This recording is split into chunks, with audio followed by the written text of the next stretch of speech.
Bienvenidos a un nuevo vídeo del canal de piezas. Bien, voy a hacer un vídeo corto, pero que me parece muy interesante respondiendo a una pregunta que me habéis dejado sobre un vídeo que hice, que limpiando los sensores, el MAP, el MAF y el IAT, el vehículo recupera su potencia habitual y disminuye el consumo, porque estos sensores con el tiempo se ensucian, normalmente de aceite, y la información que dan a la ECU no es correcta, ¿vale? Entonces, claro, el motor tiende a consumir más combustible y suele perder potencia normalmente. Alguien me ha preguntado que dónde están situados estos sensores. Bueno, aquí os lo voy a enseñar en un motor 1600 HDI, ¿vale? Ahí iría el filtro de aire.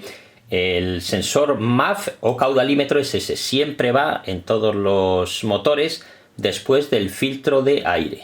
Hay algunos modelos antiguos que no llevan sensor MAF, sino que llevan un sensor de temperatura del aire en la admisión, lo que es un sensor IAT, ¿vale? Hay otros modelos como este, por ejemplo, que llevan uno ahí incorporado y además llevan otro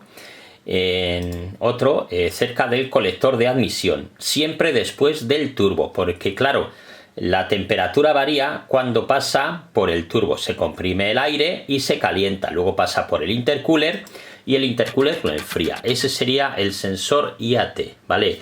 El que da la temperatura del aire. Aquí tenemos la temperatura del aire en la admisión. Aquí sería ya la que está llegando al colector de admisión, como digo, después de pasar por el turbo y el intercooler. Ya sabéis que hay motores que no llevan intercooler, ¿vale? Entonces van más calientes de lo habitual. Pero bueno, están adaptados esos motores para ello. Este sensor, al dar la temperatura a la ECU sabe, debido a esa temperatura, si el aire es más denso o menos denso, ¿vale? Para hacer el cálculo a la hora de inyectar el combustible ya en los cilindros, ¿vale? Como digo, si el aire está más frío, pues está más denso, con lo cual hay más cantidad de oxígeno. Si está el aire más caliente, está menos denso y entonces lleva menos cantidad de oxígeno, ¿vale? Y luego tenéis otro sensor muy importante, que es el sensor MAP. Ahora os lo voy a enseñar, este que está aquí detrás, ¿vale?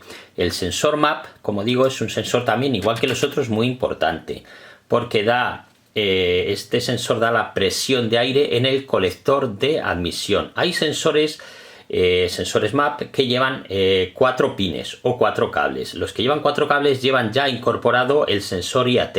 Los que llevan 3, como este, pues no lo llevan incorporado, ¿vale? Por eso os lo he podido enseñar. Ya digo, si el sensor MAP del motor de vuestro coche lleva 4 pines, o sea 4 cables, ya sabéis que no lleva IAT. Estos conviene limpiarlos. Además de limpiar los sensores, claro, conviene tener un filtro de aire limpio y un intercooler pues que no esté obstruido de aceite, ¿vale? Bueno, aquí os dejo este vídeo cortito. Si os ha sido de utilidad, pues no olvidéis dar un like y suscribiros al canal.